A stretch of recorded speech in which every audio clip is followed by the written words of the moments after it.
We turn now to the investigation into Hunter Biden and Attorney General Merrick Garland's decision to grant special counsel status to the prosecutor who has been on that case for years after a plea deal with Hunter Biden's lawyers fell apart last month.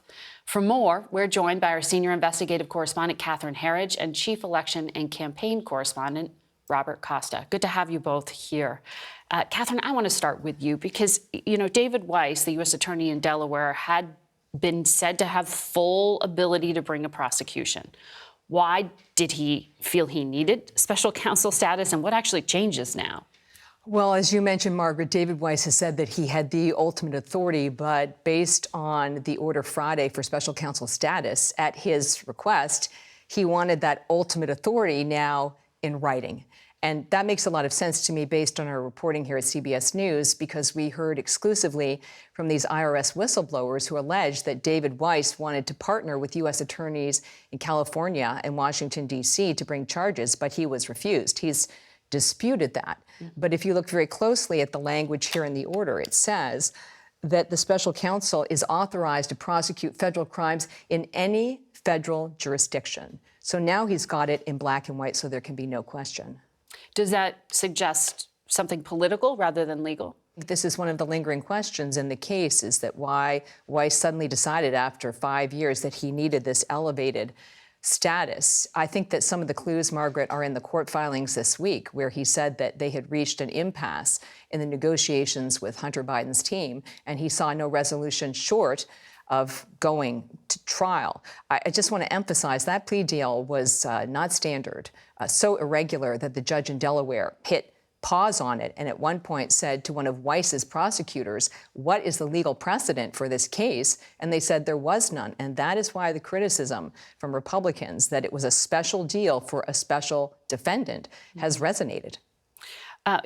Robert, Democrats seemed caught by surprise by this announcement of a special counsel, though still dismissive of this idea that the president's son did anything more than what has been substantiated in this 5-year investigation. But doesn't this status make it more difficult to just dismiss this as political?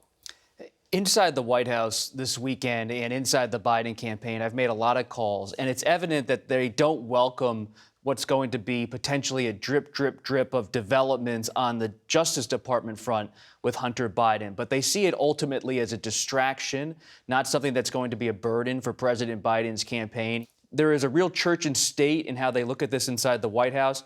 The Justice Department is something they can't talk about, they won't talk about, but they will talk about the House Republicans and their investigation because they believe Republicans are going to overstep here. Already, Speaker McCarthy is talking about a so-called inquiry on impeachment into President Biden. He's getting pressure from the right to move forward on impeachment.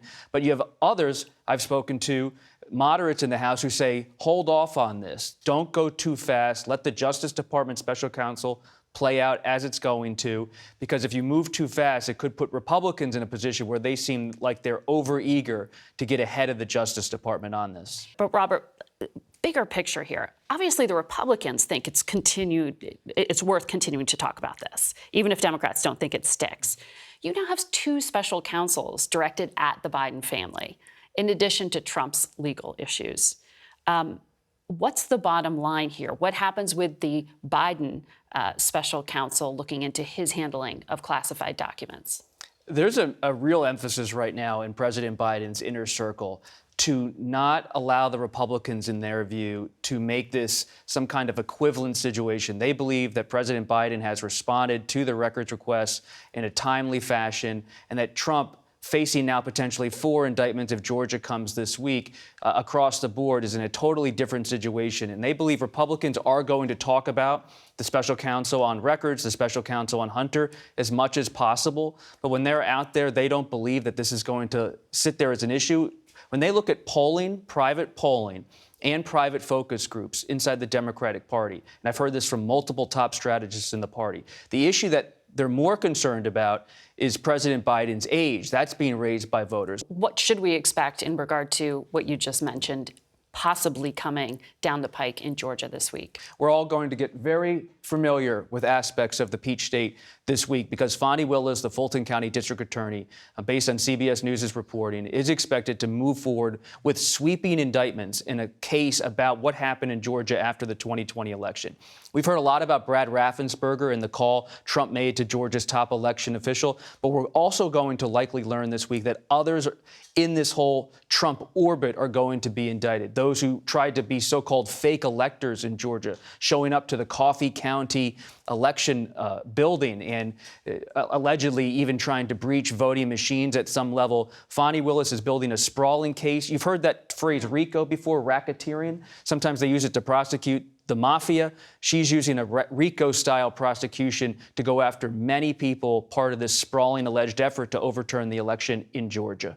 Robert and Catherine, thank you for your time.